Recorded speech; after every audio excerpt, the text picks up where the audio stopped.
What's happening, fishing friends? Welcome to another episode. We are taking a look at a new entry into the $99 price point, the Ark Gravity G2. Now, of course, with all my reviews and first looks, I'll give you an up-close look at all the features, talk about how this reel compares to some of the other baitcasters on the market, and finally, give my final thoughts and some pros and cons of what I think of this reel after getting it out on the water and using it. So, enough yapping, let's take a closer look. Starting with the box that it came in. Now I know, does packaging really matter? Not so much, but after a couple of the Lose reels that I got, I was honestly a bit disappointed that they just came in basically a box like this, completely open and rattling around. Now you can already see both sides of this box have some foam in it, which I thought was nice.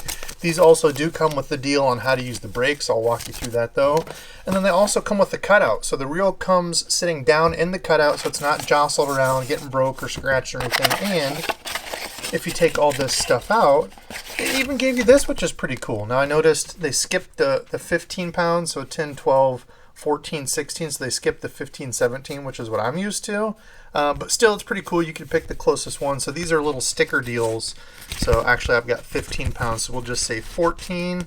Take this deal off, and you could stick it like on the inside. You could stick it on your reel foot somewhere just so that you can see, you know, if you pick this up, you know what kind of line is on it. And maybe I'll just leave that. I run 15 pound on mine, so we'll see how long that holds up, I guess. But anyway, I thought that was cool. Give you some stickers and just a nice little touch to show that it's not just rattling around in there all aimlessly. Now, as far as the features, they show this here, and that's actually where we're going to start. The G2 from Ark Fishing. If you've not used any of these reels, I did a review on this. I've had this one for a couple years, the Ark Gravity G5, and I really like this reel. Surprising reel for them to come out with, you know, kind of newer reels to the market. This one was pretty dang good. Skipped really well, casted well, and that was kind of the deal with this one is, you know, to compete at this $99 price point, what are they going to do that's a little bit different? And the brakes are kind of interesting. So this is their gravity control system. So if we open this up, their reels, the side plate opens here, so you push that lock down, pull the spool straight out, and this is what we're looking at for their braking system. So the first portion of this is kind of the main setting. How do you want to set this? And if I can get this close enough, when you push this down, you see that little knob inside there? So currently it's set at Roman numeral 2. So the more brakes you want, the more numbers you want to put it on. So it's got Roman numeral 1, which is right there, and you can still see that little silver part just sticking in there. Roman numeral 2, which means it's going to take this disc and push it out farther.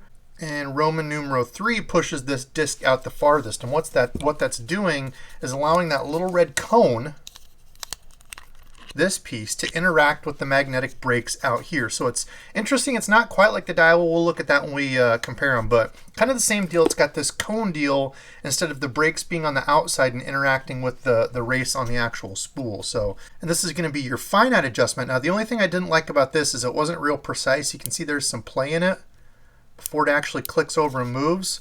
Also, I don't know which spot, if it's just straight up or what. Maybe the directions say that. I just went out and started using it, but you should have like a little arrow or you know, a dot or something on there. But that's how you fine tune it. I think I was running mine at like 10, so basically right in between. I think it goes up to 20. Yeah, it goes up to 20 and then takes this cone. 20 pushes out the farthest, and you can see when I back it all the way down like this, it takes the red deal where the brakes is and recesses that down, and so there's going to be less braking power. So more brakes you want, just turn that up. So interesting braking system for them to bust out something, you know, a little bit different, something we're not used to seeing. So it's not that complicated once you get to that, you know. So 1 is like least brakes here, 2 is what I've run it on most, but if it's, you know, maybe really windy or you're looking to skip, putting that up on 3. Put this back together here. Now in conjunction with the brakes, you want to make sure you get your cast control setting or your tension knob set up correctly. And what this tension knob is doing is moving closer or farther from that little spool pin. The only thing I didn't like about this is, look at that. Just barely touch it and it moves. There's usually, I'm guessing, there's usually like a rubber O-ring if we take this off. And I'm wondering if they just put like a little bit bigger or thicker O-ring on here.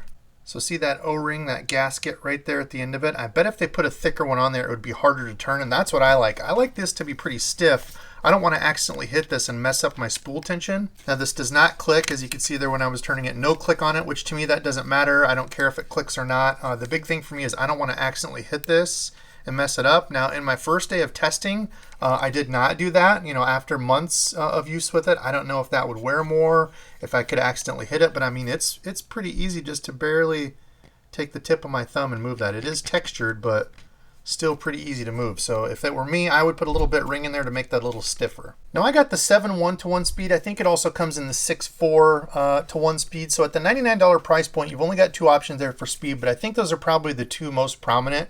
7.1 to me is the best universal speed out there anyway. So if you're looking for like a slow cranking one or a high speed like pitch and flip, might not be the deal. But I think with this, because it's not an aluminum frame, so that's my only knock. We'll talk about this more, but graphite frame, graphite side plates. I don't know that you're going to want to throw, 3/4 ounce flipping weight on this, or a 2 ounce swim bait or whatever, or even going down to that 5 speed and really hard cranking, trudging a 25-foot diving crankbait. To me, this is kind of your do-it-all, and most of that, 1/4 ounce to 3/8, even up to a 1/2 ounce.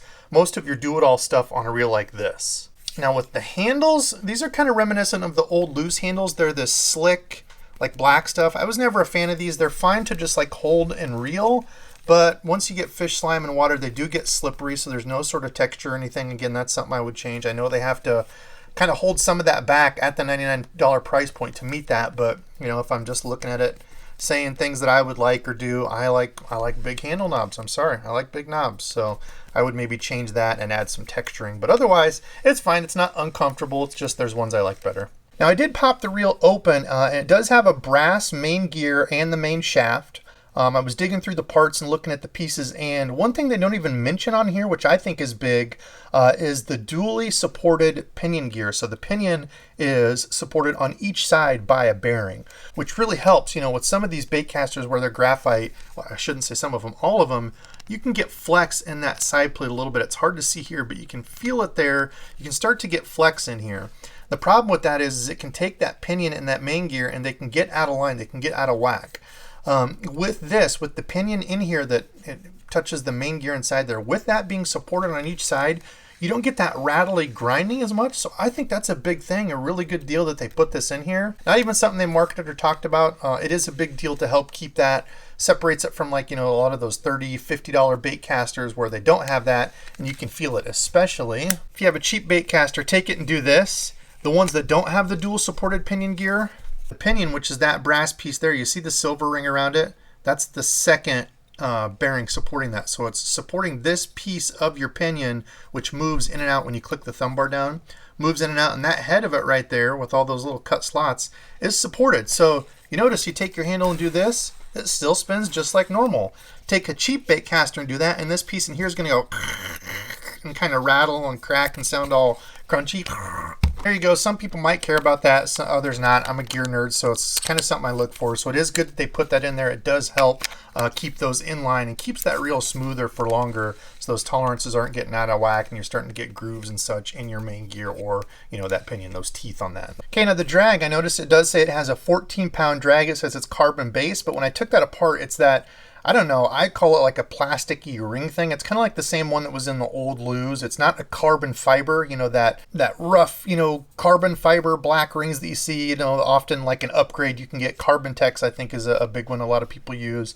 So it's not an actual carbon fiber drag, but the drag on it does click. I know a lot of people care about that. So time will tell how that will do. If you're somebody who locks your drag down, I don't think you'll see much of a difference. If you just lock this all the way tight, now just remember, whenever you lock your reel down all the way tight, something has to give in your setup. So if you don't have a soft rod, let's say you have a real stiff rod and you're running braid, good chance you're probably going to break either your rod or your reel, because that braid is pretty dang tough.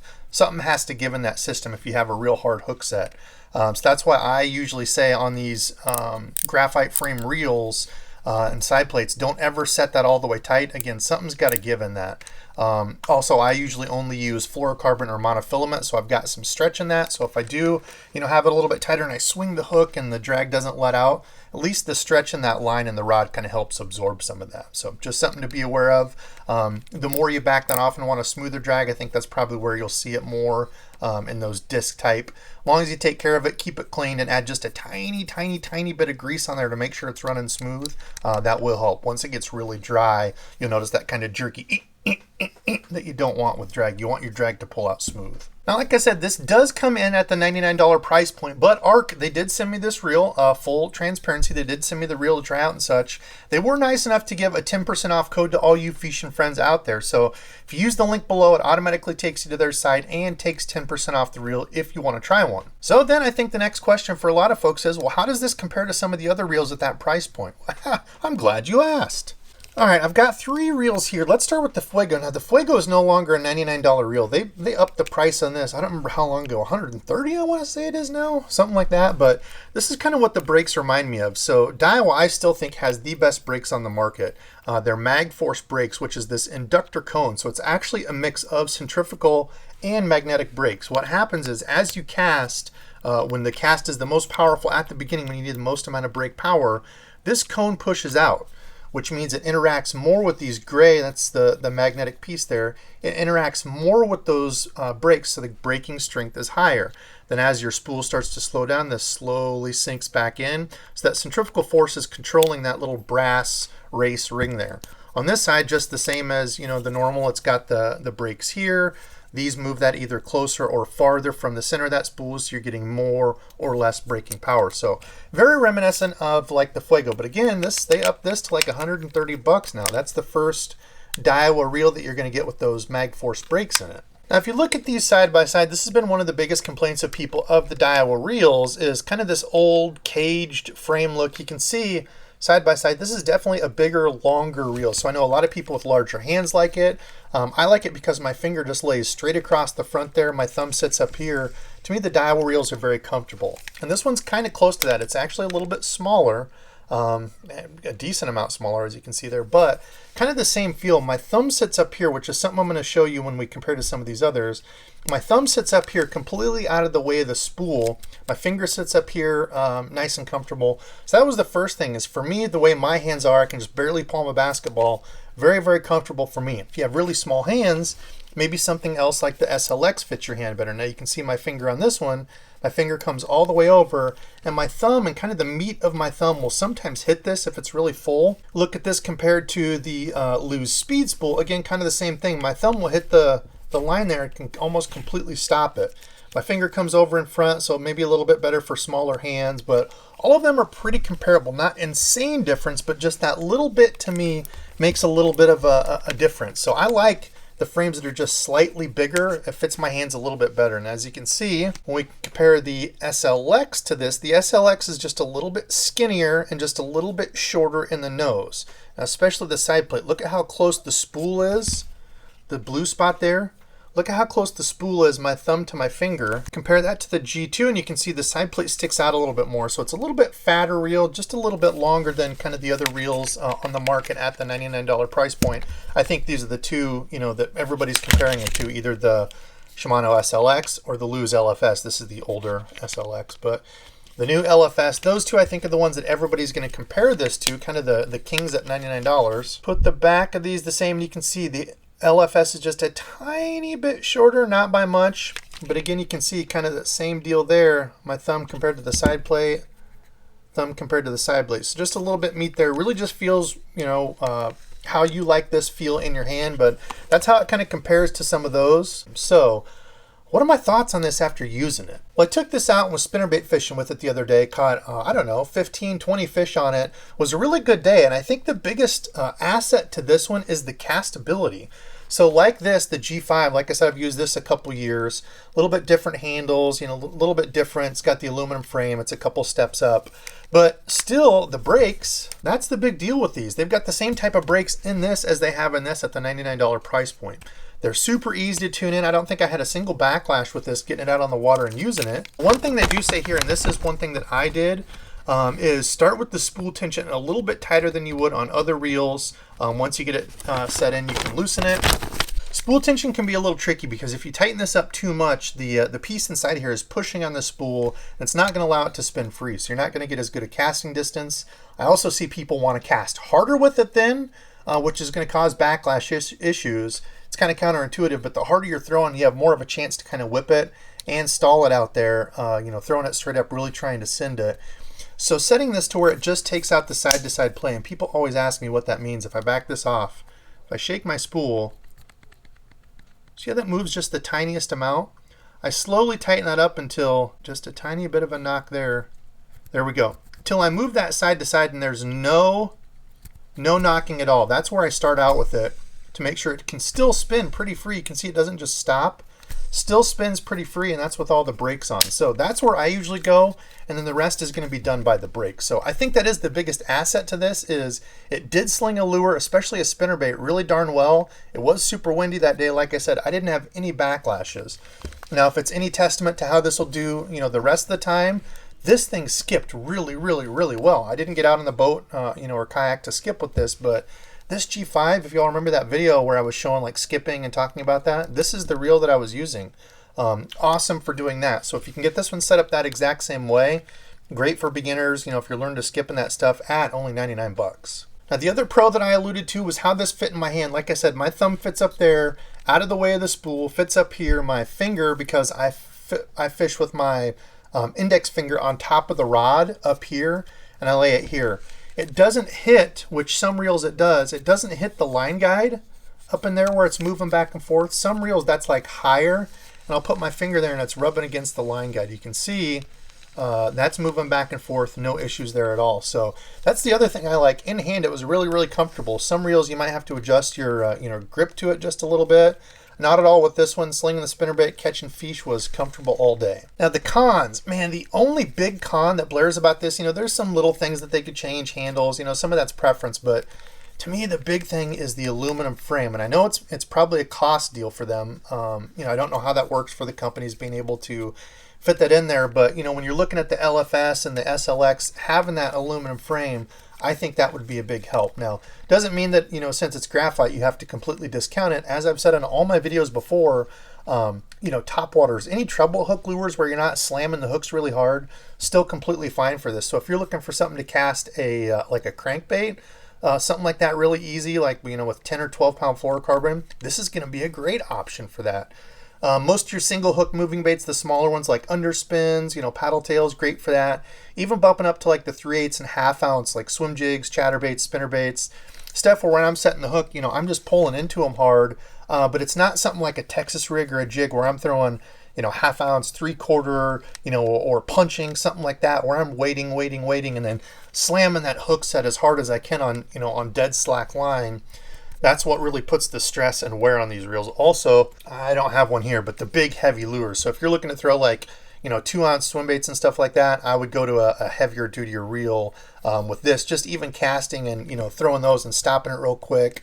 Or especially if you throw one out and you don't stop it with your spool, you accidentally engage the handle, can really mess with that stuff and grind the gears inside of it. So, but listen, that's my thoughts on it. Comment below. Let me know what you think of this. Have you tried anything from Ark? Again, a newer company, but I know a lot of people were, I think the G5 is what most people had picked up.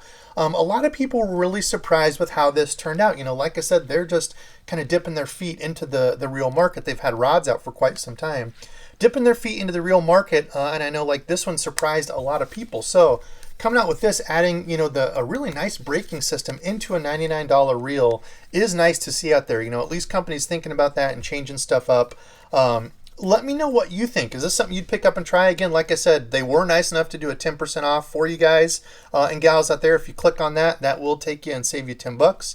Otherwise, I really want to know what people are thinking. Is there stuff you would change about this? But comment below and let me know what you think. And if there's another rod, reel, something you want to see reviewed next, let me know, because the gear reviews, breakdowns, this is truly some of my favorite stuff to do. And today's subscribe fishing friend, of course, again, Ark, thank you for sending the reel over so I can do a review, look at this stuff. I am a huge gear nerd, so anytime companies, offer to send something over, the only thing I say is I'm going to do an honest review of it. And there's a lot of companies that'll go, well, yeah, maybe, then I'm just like not interested. Ark's like, yeah, we'll send one, take a look at it. So appreciate them. And today's subscribe fishing friend is Trevor Wagner. Trevor, longtime supporter, always comments, always watches, always hangs out in our lives. He also has a YouTube channel, so go check out his channel. Hopefully I'll be able to meet him June or July or whatever, when I go up north to do the Smalley fishing kayak tournament thing. I'm not doing the tournament part, but I'm excited to meet other fishing friends up there. So shout out to Trevor. Shout out to all the other people that watch and support this channel every week. Y'all make a huge difference for me, for the channel, supporting it. So appreciate the heck out of y'all. I got to edit. Thanks for watching, and until next time.